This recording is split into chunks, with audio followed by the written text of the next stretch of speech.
তো আমি স্বপ্নে দেখছি কিয়ারার সাথে আমার একটা রোম্যান্টিক সিন হচ্ছে। তো ডিরেক্টর আমাকে বলছে কি হলো, তুমি ভয় পাচ্ছ কেন, তুমি ধরো। And I was like okay. তো আমি আস্তে করে কিয়ারা আডবাণীর এরমভাবে জড়িয়ে ধরি। আর রিয়েল লাইফে সেটা, আমি স্বপ্নে ওটা হচ্ছে, রিয়েল লাইফে আমি ওকে জড়িয়ে ধরছিলাম। হঠাৎ করে ও বলছে দাদা এগুলো কিন্তু ঠিক হচ্ছে না। আমি বলছি চুপ, মেয়ে হয়ে ছেলেদের গলায় কথা বলা। তারপরে আমি হয়তো আরো কিছু দিনের পর থেকে জানতে পারলাম দাদার একটা অন্য সমস্যাও আছে। আমার ফ্যান ছিল, আমার মেকআপ ভ্যান ছিল প্রথম কথা। তো কি আমিও তো ওই মেকআপ ভ্যানে তুই দেখতেছিলি দাদা, সেলফি তুলেছিল আমার সাথে। মেয়ে পেলে জানাবেন, আমি বিয়ে করবো ভাবছি। আপনাদের সবাইকে জানিয়ে রাখি, এই ইয়ার বা নেক্সট ইয়ার আমি বিয়ে করতে চলেছি, কিন্তু মেয়ে পাচ্ছি না। जो कभी ना हो स्लिप, वही असली चैंपियंस की ग्रिप। सीमेंट से पकड़ बनाए मजबूत SRMB 550D TMT बार। सेल्फी चाहिए या ऑटोग्राफ? ফুলকিতে যেটা চলছে সেটা হচ্ছে, ফুলকিতে এখন বর্তমানে চলছে অনেক কিছু। রুদ্র জেলে গেছে, আর যাবজ্জীবন হয়েছে, কারাবাস হয়েছে। জেঠিমণি ওকে পয়েন্ট রেঞ্জে গুলি করেছে, যেহেতু ও মানে ফুলকিকে আটক করে নিয়েছিল। আর এই মুহূর্তে যেটা চলবে, শুরু হবে, সেটা হচ্ছে বলিস না, বলছি না, বাট দাদা এটা খুব সুন্দর একটা জায়গা। হ্যাঁ এটা দেখবেন, ওই শীতের সাথে ঝামেলা চলছিল সেটা আপনারা জানেন। তারপরে ওই ঝিনুক, অনেকগুলো কেস জিততো আর সমুদ্রে নেমে আমি ঝিনুক কুড়িয়েছি, সেটাও আপনারা দেখতে পাবেন। তো অদ্ভুত একটু অন্য রকমের বিষয়বস্তু সব। না না, ওটা তো রসিকতা করে বললাম। বিষয়টা হচ্ছে ঝিনুকের সাথে যেই সম্পর্কটা এগোচ্ছে, সেইটার একটা গতি কি হয় কি না হয়, এগুলো নিয়েই চলছে সব এখন। পর্ব বললাম, হ্যাঁ, সেগুলো নিয়ে চলছে এখন এসব পর্ব। আর মানে অনেকগুলো টুইস্ট অ্যান্ড টার্নস আছে, অনেকগুলো ইন্টারকানেক্টিং বিষয় আছে। আপনারা ডেফিনেটলি আনন্দ পাবেন, এক্সাইটেড তো আমরাও। দেখা যাক কি হয়। লেগ পুলিং আমার আর ঝিনুকের? না না, ও আমাদের দুজনের মধ্যে। আচ্ছা, 2 বছর ধরে আছি এখন আমরা। হ্যাঁ হাজা পড়ে গেছে। হ্যাঁ, আমরা 2 বছর ধরে একসাথে কাজ করছি এখানে। সোফাটাও ছিঁড়ে গেছে। তো বিষয়টা হচ্ছে, আমরা প্রথম দিন যখন আমাদের দেখা হয়, প্রথম দিনটা তো ওরা শুনেছি কিনা জানি না। হ্যাঁ, প্রথম দিন যখন আমাদের মানে প্রোমো শুট করতে যাই, প্রোমো শুট করতে প্রথম দেখা দেবমালের সাথে আমার ক্যাপ্টেন্স হাউসে। ঠিক আছে, আচ্ছা তার আগে বলে দিও, আমার ফ্যান ছিল। আমার মেকআপ ভ্যান ছিল প্রথম কথা। তো কি আমিও তো ওই মেকআপ ভ্যানে তুই দেখতেছিলি দাদা, সেলফি তুলেছিল আমার সাথে, তখন আমার একটা বড় প্রজেক্ট হচ্ছিল। এইবার কোথায় আমি বলছি জায়গাটা, নলবনে। বেসিক্যালি ও যখন অলোকিনা লৌকিক করছিল, ঠিক তার ওই মানে ওই স্পটেই আর কি আমাদের জি বাংলা অরিজিনালস একটা আমরা ছবি করছিলাম। সেটা হচ্ছে এক চক্র, ঠিক আছে। তো এক চক্রের শুটিং এর সময় ওদের সাথে একটা টাই আপ হচ্ছিল আর কি।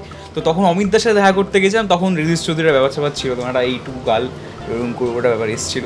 তো তখন গিয়ে কথাবার্তা বলেছিলাম, তখন হ্যান্ডশেক করেছিলাম। কাট্টু ও ম্যানিফেস্ট করা শুরু করলো। না, ম্যানিফেস্ট দাঁড়া, ম্যানিফেস্ট করা শুরু করলো যে কি করে রিদিস চৌধুরীর সাথে কাজ করতে হবে। তারপরে যদি তোমার কথা টেনেই বলি যে কেন ম্যানিফেস্ট করে, হ্যাঁ সেটা তুই তো বলতে পারবি না, তো লুপে চলে গেল। হ্যাঁ, দিনের কথাটা বলি। তারপরে প্রথম ওর সাথে আমার মেকআপ ভ্যানই পরিচয়, আবার হঠাৎ করে। তো আমি ওকে দেখ বললো না, হ্যাঁ আমি জিজ্ঞেস করি রিদিস দা না, তোমরা? হ্যাঁ। আমি জিজ্ঞেস করলাম তুমি কোন চরিত্রটা করছো? বলছে আমি তমালে চরিত্র করছি। আমি যে নামটা খুব, আমি পিয়াল বলে একটা চরিত্র করছি, সেটা প্রথম দিন। বলছে ও তার মানে তুই আমার ভাই। এই যে শুরু হলো, তোমরা বাদবাকিটা তোমরা সবাই দেখতেই পাচ্ছ টেলিভিশনে আমরা কি করি না করি, বা এই 7D যে কত কিছু সাক্ষী, সেটা আর তোমাকে মানে কী বলবো। আর 2 বছরে আর কিছু বলার নেই। প্রচুর ওর সাথে। সব থেকে অদ্ভুত আমার একটা যেটা খুব পছন্দের বিষয় যায়, সেটা হচ্ছে আমাদের 1 মাস আমাদের হয়তো ঝগড়া থাকে, আবার 1 মাস প্রীতি থাকে।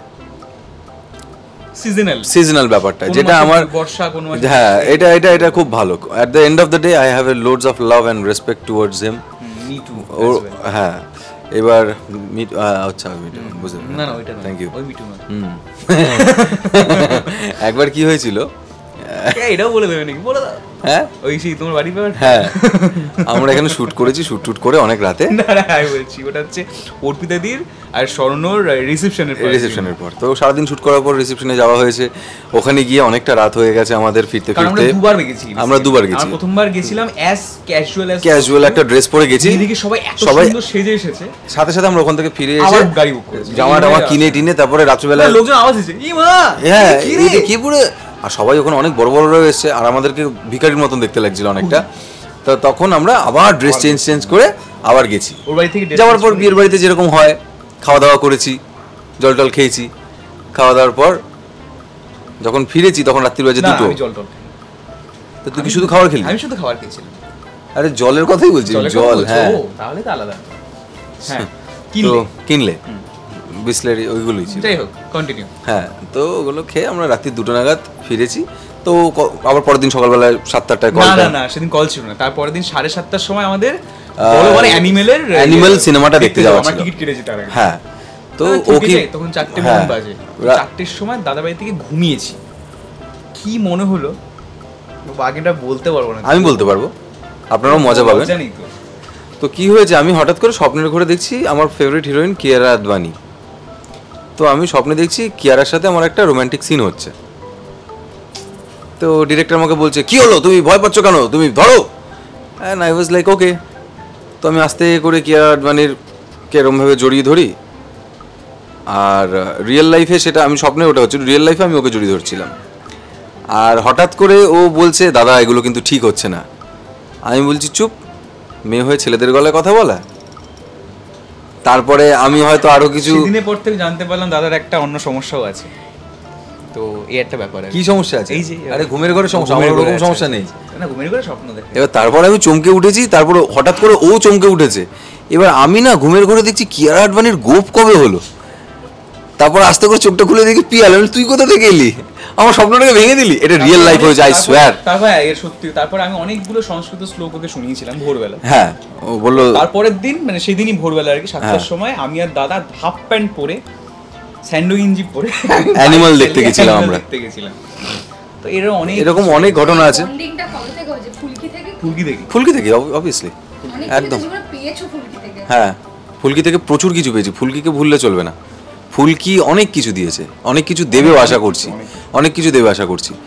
এবার কি করে মানে এটা বলে বোঝানো যাবে না। প্রচুর এক্সপিরিয়েন্স, অনেক কিছু শেখা রাজেন্দার কাছ থেকে। এভরিডে আজকের দিনে দাঁড়িয়েও শিখছি অনেক কিছু শেখা, অনেক। তার থেকে ইম্পর্টেন্ট এই যে রুমটাতে আমরা বসে আছি, এখানে আমরা কম করে 1 থেকে 1.5 হাজার নতুন মানুষদের সাথে মানে পরিচয় করার সুযোগ পেয়েছি। নানান রকমের মানুষ। কেউ এসে কিশোর কুমারের ওই ছবিটা আছে, আপনারা পারলে একটু দেখিয়ে দেবেন। ওই কিশোর কুমারের ছবির সামনে বসে কিশোর কুমারের গান ভুল সুরে ভুল লিরিক্সে গেয়েছে, আমরা সেটা সহ্য করেছি। আমরা খালি গায়ে বসে আমাদের এখানে এসে অনেকে অভিনয় অন্যরকমভাবে শিখিয়েছে, সেগুলো শেখার চেষ্টা করেছি। রাতের ঘুম কেড়ে নিয়েছে তাদের বাচনভঙ্গি, তাও আমরা মানে অসাধারণ আমাদের এখানে এক্সপিরিয়েন্স আছে। And we thoroughly enjoy. চমকে উঠতাম। হ্যাঁ কে ছিল এটা, এরকম অনেক এক্সপিরিয়েন্স, অনেক কিছু। যেমন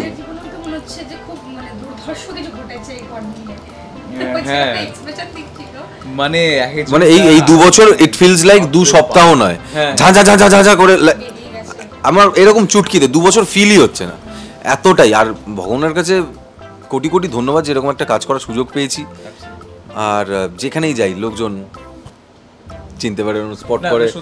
আমরা একবার গড়িয়াহাটে গেছিলাম জিনিসপত্র কিনতে, বলে দে। হ্যাঁ আমি কেন বলছি, কারণ আমি তো এর আগে সেভাবে টেলিভিশন কখনো করিনি। ও বরাবর সিনেমাতেই ছিল, সিরিজেই ছিল।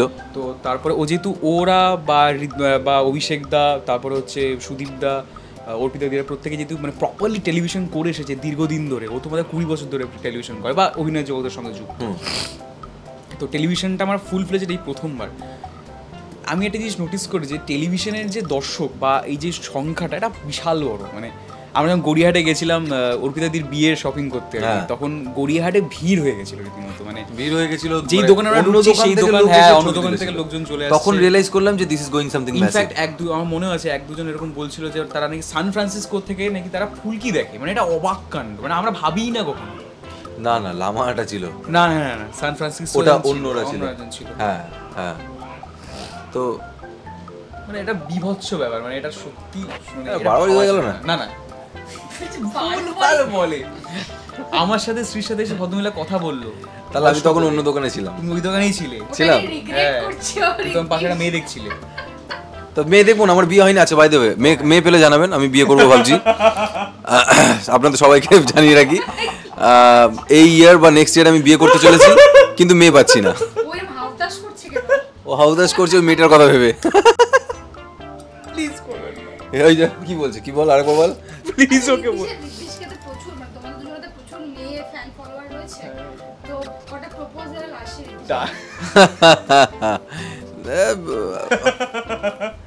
এবার বিষয়টা কি করে বোঝাই? হ্যাঁ পিয়ালের আমার তো, আমি তো কমিটেড, আমার কাছে এখন সেভাবে আসে না, সবাই জানে। দাদার কাছে প্রচুর আসে, দাদা রিজেক্ট করে না, সকলকেই সমানভাবে ভালোবাসে। ভালো কি করে বাসি বল, সামলাই মানে সামলায় আর কি, খুব ভালোভাবে সামলায়, দাদা খুবই ভালো সামলায়। তো কি করবো, আমার ভালো লাগে মেয়ে, মানে মহিলা আমার ভালো লাগে, এটা বাজে তো কিছু নয়, মানে না না একেবারে খারাপ। ভালো লাগে মানে কি সম্মান, মানে আরে তা কি একজন কেউ যদি গিফট নিয়ে আসে বলে ভাই বেরিয়ে যান এরকম বলো তাহলে? হ্যাঁ উইয়ার্ড প্রপোজ প্রচুর পেয়েছি। তাহলে তো বাংলাদেশের অনেক এরকম মানে কাহিনী আছে, উইয়ার্ড প্রপোজালের অনেক কাহিনী আছে, সেটা নয় পরে একবার বলাই যাবে। হ্যাঁ পরে কোনো এক সময় আজকে বলে দাও। হ্যাঁ অনেক রকমের এসছে, চিঠি ফিটি লিখে এনে দিয়েছে। ঠিক সময় ঠিক প্রশ্ন করেছো, দারুণ প্রশ্ন, আমি খুব মজা পেয়েছি। উইয়ার্ড একটা ছিল যেটা হচ্ছে, এটা আমি বলতে চাই না কারণ আমি কাউকে অপমান করতে চাই না, নামও নিচ্ছে না, অপমান করার কোনো বিষয় নেই। একটা অদ্ভুত ছিল, মানে বাড়ির বাইরে বৃষ্টিতে ভিজে দাঁড়িয়ে ছিল।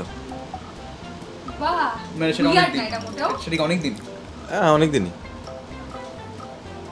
আর রিসেন্ট নাওএডেজ আমি অ্যাকচুয়ালি সোশ্যালে নেই, সোশ্যাল মিডিয়াতে কোথাও সেরকম একটা অ্যাক্টিভ নেই আমি, এগুলো থেকে দূরে থাকার জন্য, যাতে কাজে মন দিতে পারি, নাহলে কখন আবার দেখা গেল ব্যাস। দর্শকদের বলবো একটাই, কাজে মন দিন। হ্যাঁ কারণ দিনকাল বাজার যা পড়েছে, কাজবাজ করতে হবে, রোজগার করতে হবে, সংসার দেখতে হবে। হ্যাঁ তো ফ্যামিলির দিকে একটু ফোকাস দিন।